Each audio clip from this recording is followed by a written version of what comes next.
اور ہر دوسرے تیسرے دن اپنی بیوی کے ساتھ الجھنا اور اسے اس بات کا قائل کرنے کی کوشش کرنا کہ دونوں دوسری عورتوں کا دنیا میں اور کوئی سہارا نہ تھا، اور کہ اب ساری عمر ان کے ساتھ نرمی کا برتاؤ کرنا اور ان کا بوجھ اٹھانا ان دونوں میاں بیوی کا اخلاقی فرض ہو چکا تھا، شامل تھا۔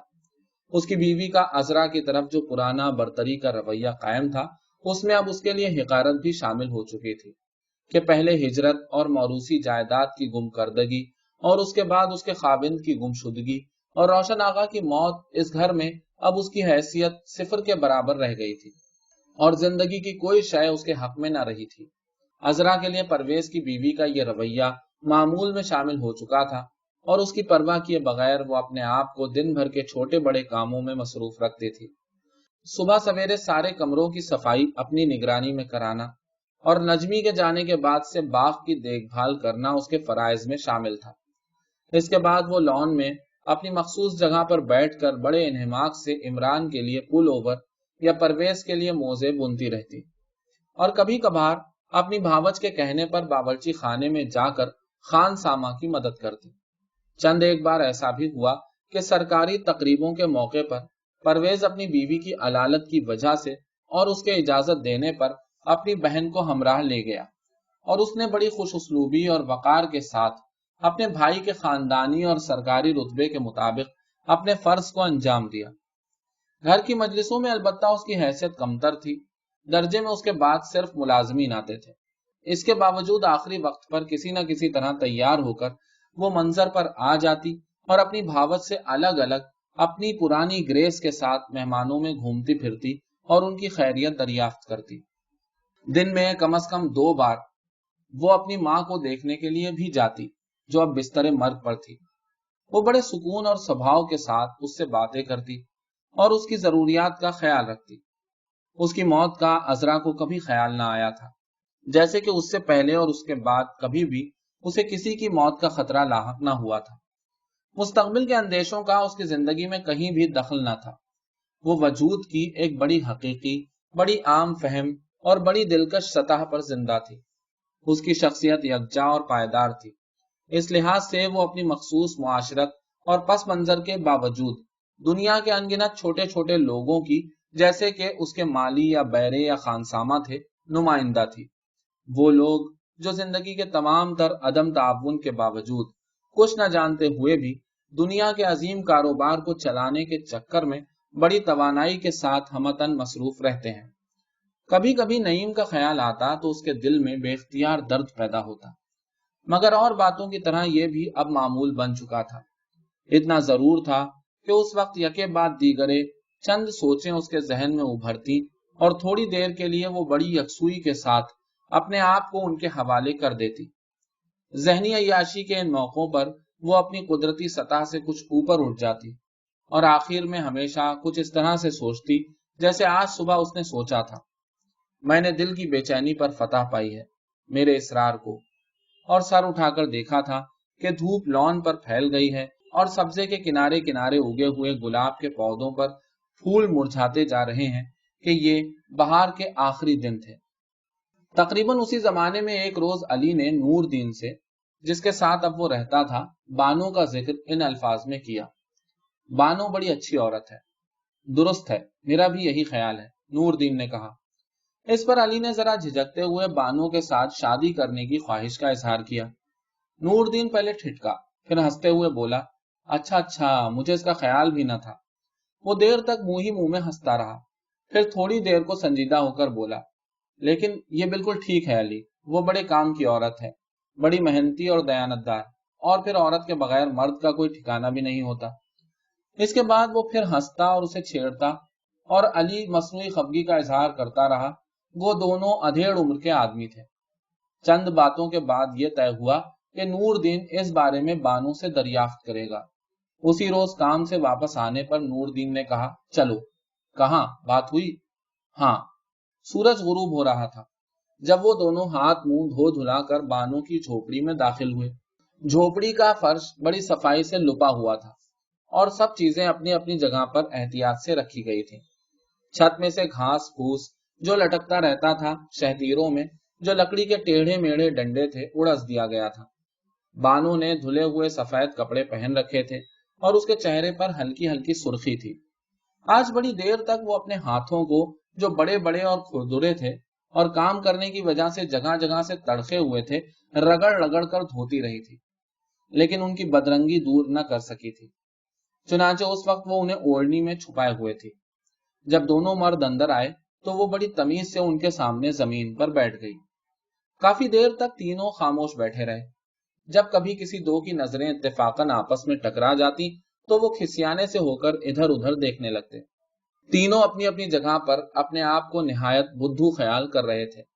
کسی کو بھی بات شروع کرنے کا ڈھنگ نہ آتا تھا، حتیٰ کہ جھوپڑی میں اندھیرا اتر آیا اور بانو چراغ جلانے کے لیے اٹھی۔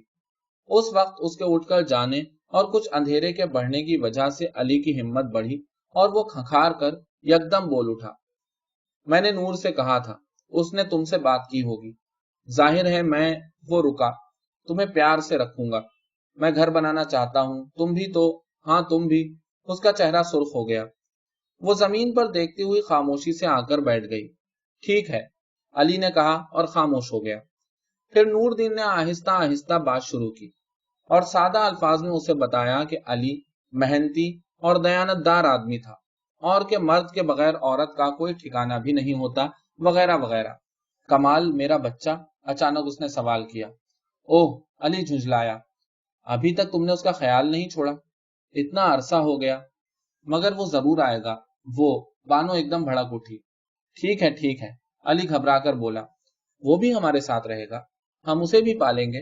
پہلے پہل تو تمہیں پتا ہی ہے میں اس کو جانتا بھی نہیں، اور پھر وہ دوسرے مرد کا۔ بانو نے بفر کر اسے دیکھا، مگر ٹھیک ہے، رفتہ رفتہ میں اس کے ساتھ گھل مل جاؤں گا، جیسے ساتھ رہنے سے ہم سب کے ساتھ گھل مل جاتے ہیں۔ پھر وہ ہمارے گھر کا آدمی بن جائے گا، جیسے ہمارے اپنے بچے ہوں گے۔ میں اس کے ساتھ اچھا برتاؤ کروں گا، تم فکر نہ کرو، اس کی مدد بھی کروں گا۔ مگر ہم یہاں نہیں رہیں گے۔ کہاں جائیں گے؟ ہم گاؤں چلے جائیں گے۔ اس موقع پر انہیں باتوں میں مشغول پا کر نور دین آہستہ سے کھسک لیا۔ اسے جاتے ہوئے کسی نے نہ دیکھا۔ گاؤں کے لوگ سادہ دل اور دیانت دار ہوتے ہیں اور وہ ہماری مدد کریں گے، یہ میرے بھائی نے کہا تھا، اور یہ سچ ہے۔ ہم بھی گاؤں کے رہنے والے ہیں، ہم وہاں کھیتی باڑی شروع کریں گے اور آہستہ آہستہ گھر بھی بنا لیں گے۔ گاؤں میں گھر بنانا کوئی مشکل نہیں ہوتا، تم فکر نہ کرو۔ کھلی جگہ کی آب و ہوا بھی مفید ہوتی ہے۔ میرا بھائی، وہ کراہ کر چپ ہو گیا۔ مجھے اپنے بھائی کے متعلق کچھ بتاؤ۔ ابھی وقت نہیں، پھر کبھی صحیح۔ دونوں خاموش ہو کر جھوپڑی میں لیمپ کی بتی کے بھڑک کر جلنے کی آواز سنتے رہے۔ تیل ختم ہو رہا ہے، علی نے سوچا۔ دیر تک وہ بتی کے بھڑکنے کا تماشا دیکھتے رہے۔ پھر بانو نے اٹھ کر تیل ڈالا۔ تم باتونی تو نہیں ہو؟ اچانک علی نے پوچھا۔ میں بس، بانو نظریں جھکا کر سادگی سے بولی۔ تم تو جانتے ہی ہو۔ تھوڑی دیر کے بعد چراغ کی بتی پھر بھڑکنے لگی اور ان کے سیاہی مائل بڑے بڑے محنتی اور دیانت دار چہرے ایک ساتھ اس کی طرف اٹھ گئے۔ بانو نے اٹھ کر دوبارہ تیل ڈالا اور دھیمے لہجے میں اسے کمال کے بارے میں بتانے لگی۔ داؤد خیل، مئی سن 1956 تا جون سن 1961۔